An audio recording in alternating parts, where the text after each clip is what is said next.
my fourth grade mathematicians. I'm sorry I'm not here this morning, but I'll be back this afternoon.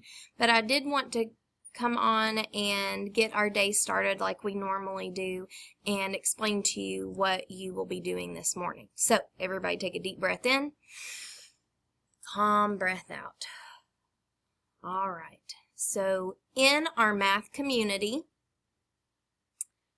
we will value and respect each other's contributions. We are all expected to explain our thinking. We ask questions to understand. We will solve problems in many different ways. And we will embrace a growth mindset. So I can learn from others. I can solve problems.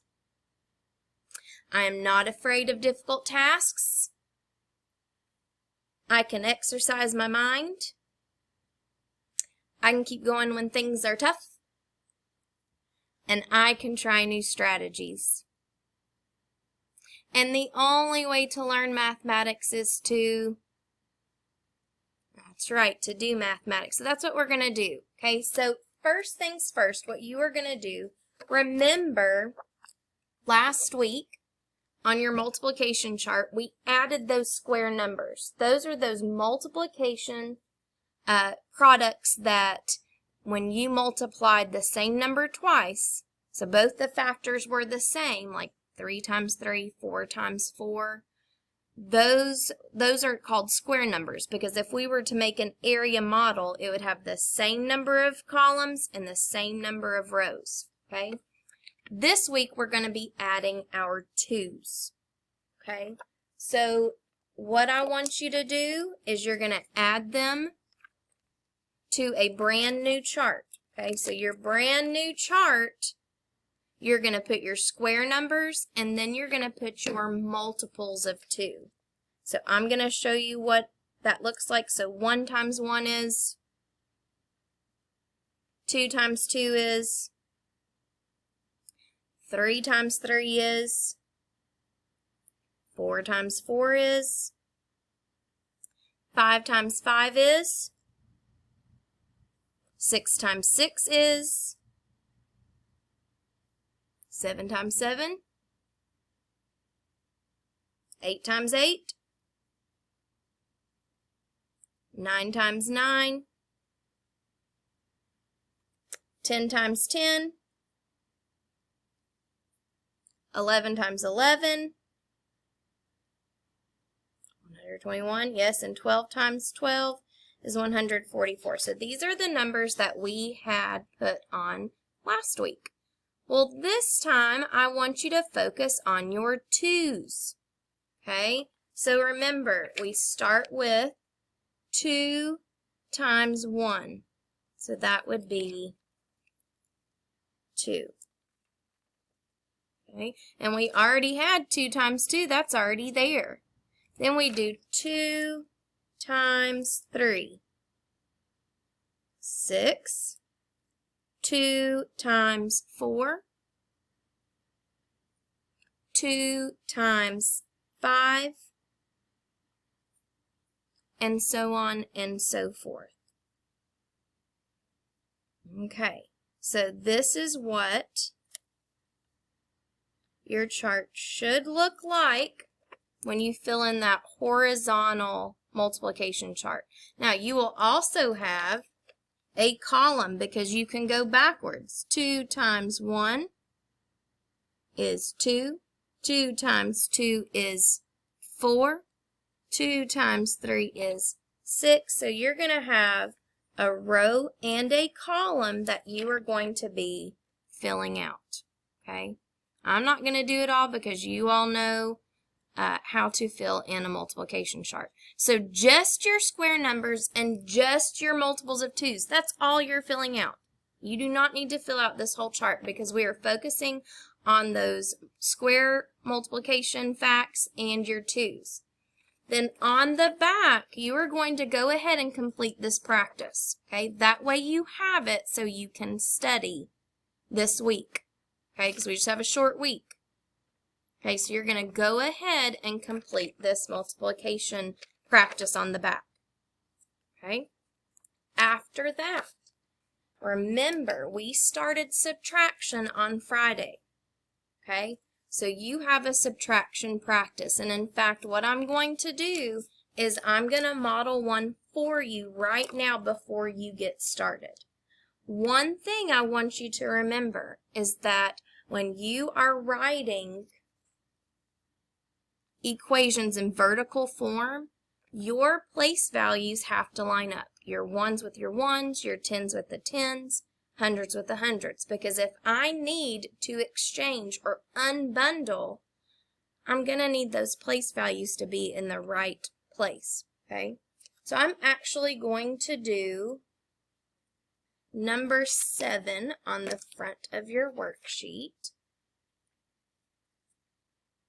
And you'll notice there's a front and a back. Okay? We've got to make sure that we practice, because this afternoon when I come back, we are going to be having to exchange or unbundle more than once. Okay? All right, so let's make sure we understand how exchanging or unbundling works. So we're going to start with our ones place. All right, 0 minus 0 is 0. Beautiful. 5 tens minus 1 10 is, nope, I gave you the answer. I do that so many times. All right, 5 tens minus 4 tens is 110. All right, 7 hundredths minus 7 hundredths is 0. Oh no. Can I solve 4 thousandths minus 5 thousandths? I know we can. However, when we are subtracting using standard algorithm, we're going to have to go to that next place value and unbundle. So I'm going to have to take one of these 10 thousandths. So I'm just going to take away 1 10 thousandths. That's going to leave 2 10 thousandths. When I unbundle 1 10,000 and move it back to the thousands, I have 10 1,000s. I already have 4 here, so I'm going to add 10 to that 4, which would be 14 thousandths. So 14 thousandths minus 5 thousandths is 9,000. In my 10 thousandths place, 2 10 thousandths minus 2 10 thousandths is 0. Okay? Make sure you are lining those place values up.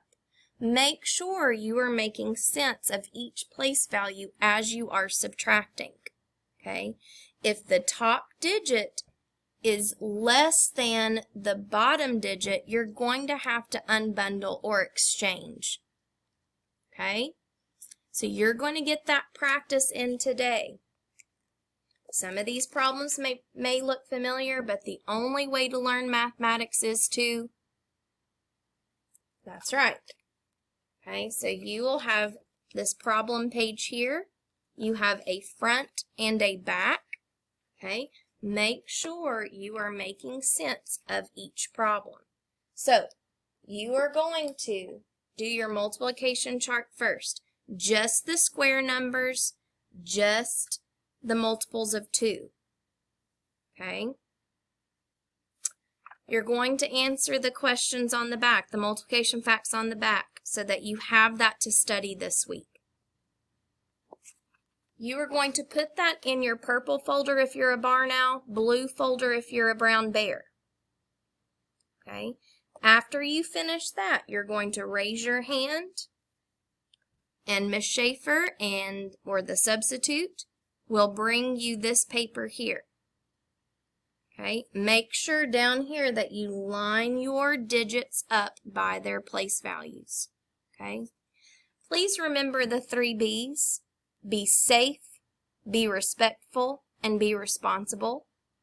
Okay, everybody take a deep breath in. Calm breath out. Have a wonderful, wonderful morning. Okay, I can't wait to see you when I get back.